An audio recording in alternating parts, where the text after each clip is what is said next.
Hey guys, this is Critic fan, and today we're talking about Luke Cage. It's his first season.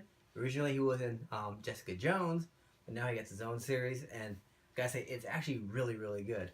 Okay, so what's going on here? Luke Cage, he's in Harlem, just trying to live his life, do his own thing, just go to work and just live every day, just be himself, be normal. He doesn't want to use his powers or anything like that. But eventually he's kind of forced to get involved, and then things go bad for him. And so he has to become a hero, and he does not want to be a hero, but he's sort of like throughout the series, he's forced to become the hero that he doesn't want to be, but the hero that Harlem needs. Um, so that's more or less, the plot of this film. So honestly, I think the guy who played Luke Cage, he does a great job. Like I said before, Luke Cage, he started off in Jessica Jones, and like he did good in there, but now he's the lead here, and like he does amazing as the lead. Like he doesn't want to be a superhero. He's going to be left alone. He just wants to go to work, go home, hook up with a girl or two, do his thing. That's all he wants. And people just won't let him. He gets involved. And he can't help himself but help people. And they give him his full backstory. He used to be a colonist, I think. He went to the military.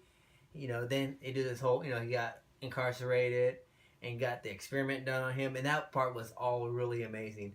And he does a good job. What I like about him, though, with his fighting style, is just him, hitting people. Bam, bam, bam. Just slapping people. That's his thing.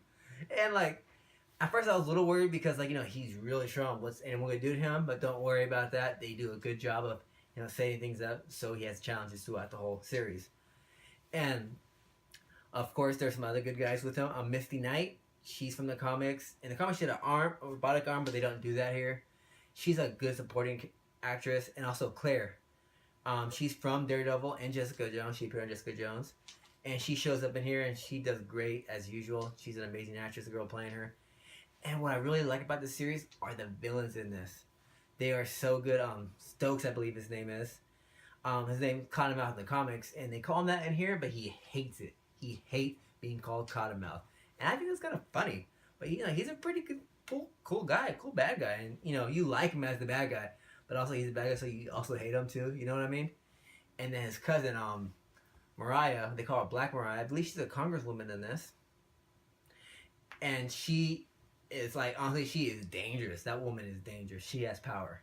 Not physical power, but, power as an influence and things like that. They do a great job with her. She's pretty tough. And, of course, Stryker. In the comics, he was called Diamondback. And they call him Diamondback in here, too. So, he's a really good head-to-head, with Luke Cage is really good.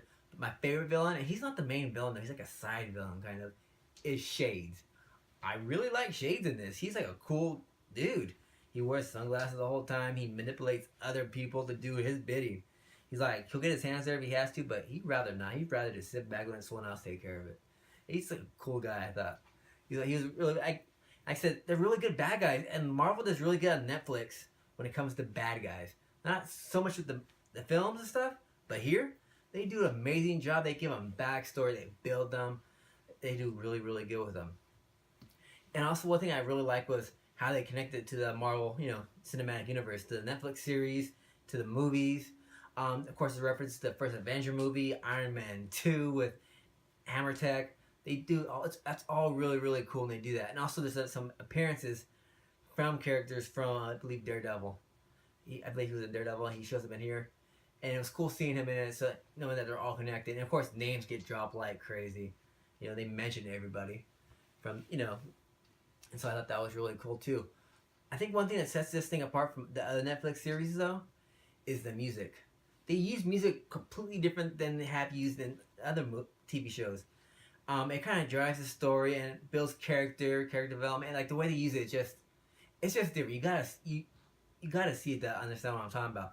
But they do a great job because they have performances by actual artists and everything, not just background music, but them singing, performing, and everything. And they use that to help drive the story. And it's really good. I really enjoy how they did it. Let me think. Go ahead and skip this part, Mikey. I don't want to do that. Okay, yeah, the ending. I watched it a few times. I watched everything more than once before I filmed this review, and And at first I wasn't sure how I felt about the ending, and because it's not your typical superhero ending, it's different. But after I watched it again, I'm like, okay, yeah, it fits the rest of the tone of the series. It's completely different, and they do a really good job with it. And I know some people, I thought there was one guy, he didn't like how it ended, but because it was different, it didn't have your, yay, we won. We did lose some things, but we won at the end.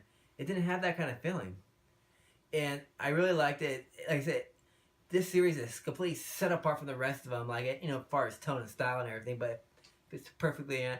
I do recommend to go watch this on Netflix. If you don't have Netflix, go ahead, get Netflix so you can watch this. And something I really did like about this, like, even though like he's from Jessica Jones and is connected to the other series, and he's gonna be part of the Defenders, you don't have to have seen Jessica Jones or watch all the Daredevil or watch all the Marvel stuff. He stands on his own. Luke Cage does. It stands on his own, and they do a great job with that. I really enjoy this. Please like us on Facebook. Follow us on Twitter at critic_and_fan. Subscribe to this page and leave a comment. What did you think? Do you see this? What's your favorite moment from this? Because they have a lot of great moments in this that I really enjoyed. You have a good night.